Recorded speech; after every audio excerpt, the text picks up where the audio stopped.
Yesu ashimwe. Nongeye kubasuhuza mu izina rya Yesu Kristo rikomeye kandi ritangaje, mbifuriza ibihe byiza muri uku gusoza uyu mwaka tugezemo. Yesu yigeze yabwira abantu, abaha umugani w'abantu bahamagaye guhinga mu murima, avuga ko bamwe baje mu gitondo, abandi bakaza ku manywa, abandi bakaza nimugoroba, ndetse bamwe bagahinga, ndibaza niba ntibeshye ko ari isaha imwe.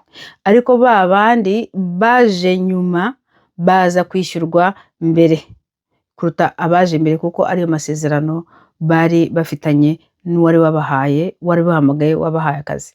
Uyu munsi rero nawe waba uri aho ukareba umwaka ukabona ugiye gushira, ukibaza uti se umwaka urashize, wenda icyo nashaka kugeraho cyangwa se imigisha, icyo nari naravuganye n'Imana ntago cyabaye, ariko ntarirarenga. Igihe tukiri muri 2025 uracyafite amahirwe yo kugarukira Imana yawe, ukayibutsa isezerano, ukayibwira uti Imana ndi tayari, ahubwo nyereka ahantu ngomba gutunganya, ahantu ngomba kugarukira, kugira ngo imigisha yawe y'Imana yaguteguriye muri uyu mwaka uyifate ntigusige, kuko ntarirarenga.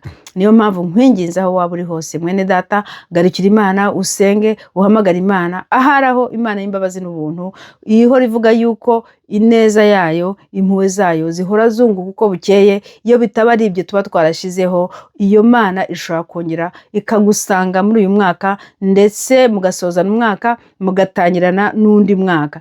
Nta kintu cyiza kibaho kuri iyi si y'Imana nabonye, nta mahoro abaho kuri iyi si nigeze mbona, nta byishimo, nta munezero nigeze mbona bitavuye mu mwami wacu Yesu Kristo.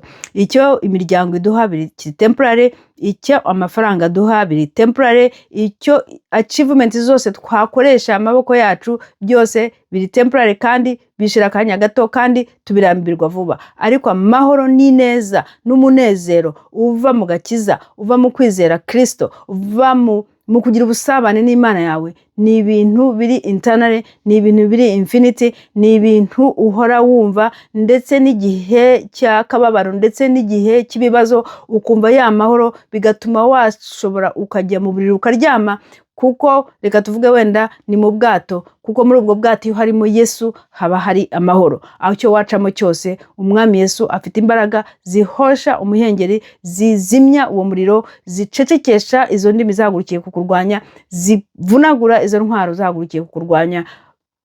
Yesu muri kumwe ntacyo waba, ari kumwe natwe. Umwanzi wacu ninde? Ari ku ruhande rwacu. Icyo gihe cyose tuzahora tunesha ibyo twacamo byose. In the end of the day tuzavanamo victory, kuko umwami wacu Yesu Kristo ari victorious, kandi ibiturwanya n'ibiduhiga byose yabinesheje ku musaraba, abyivuga hejuru. Muri iyo ntsinzi, izo powers, izo principalities, izo powers, izo spiritual wickedness in high places,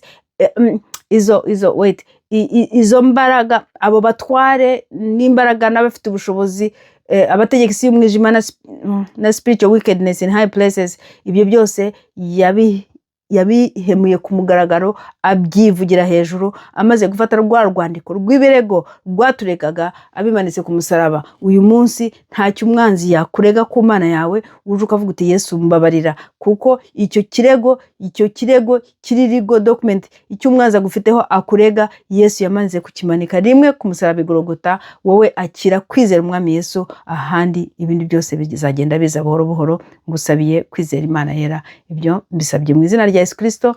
Reka dukomeze muri uyu mwaka, tusoze neza dushima Imana yacu, ibindi byose tuzabibona imbere. Imana ibahe umugisha.